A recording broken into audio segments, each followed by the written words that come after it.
الحمد لله الذي خلق الإنسان وأكرمه بالنطق والبيان، والصلاة والسلام على سيد الإنس والجان وعلى آله وصحبه الذين اتبعوه بإحسان إلى ما يبعث الله جميع الأبدان. أما بعد، فقد قال الله سبحانه وتعالى في شأن كتابه الفرقان: إنا أنزلناه قرآنا عربيا لعلكم تعقلون. وقال النبي العربي: أحب العرب لثلاث، لأني عربي والقرآن عربي وكلام أهل الجنة عربي. حضرة الضيف المبجل وأساتذتنا الأجلة وإخواننا في الدين، إنكم لتشهدون اليوم كثيرا من الألسنة واللغات التي يتكلم بها الشعوب والأمم في مشارق الأرض ومغاربها، وعلى رأسها اللغة العربية،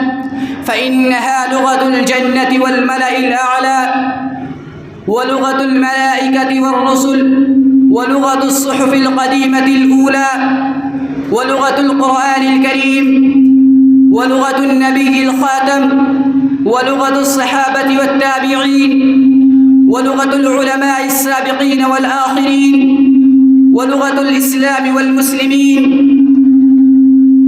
فهي أقدم ظهورا وأروع صورة وأجمل منظرا، ألفاظها درر يتيمة وتعابيرها نجوم لامعة، وأساليبها شذرات جميلة، ومعانيها أزهار خلابة، وتراكيبها يواقيت ومرجان. من شأنها أن أقول إنها أرفع من الجبل، وأحلى من العسل، وأجلى من بياض الصبح، وأزهر من الشمس، وأطيب من شذى المسك، وألطف من الديباج والحرير، وأوسع من البر والبحر. حقا هي سيدة الألسنة واللغات، وفخر الكون والزمن، ولذلك مما يبعد الله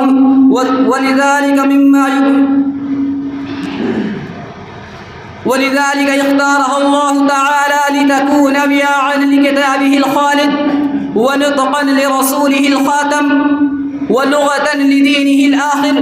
فهي خزينة الأولين والآخرين، وكنوز الفقهاء والمحدثين، وأمينة لمفاخر الغزاة والفاتحين، ومرآة لتاريخ الإسلام والمسلمين.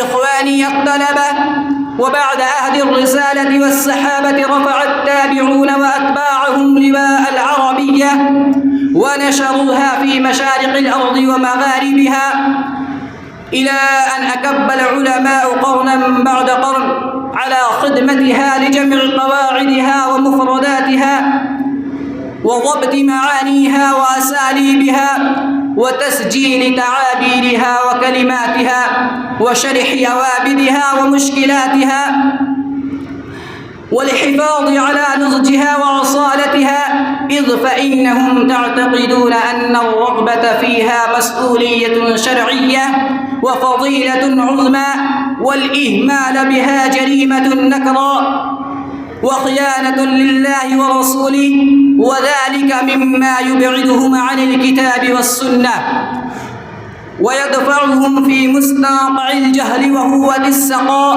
فماذا تتفكرون أيها السادة والأعزة، وإلى ما تنظرون؟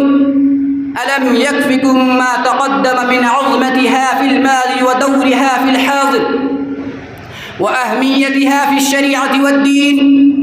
اعلموا أن من أحب الله أحب رسوله، ومن أحب الرسول أحب العرب، ومن أحب العرب أحب العربية، ومن أحب العربية شرح الله صدره في الدنيا للمعارف والإيمان،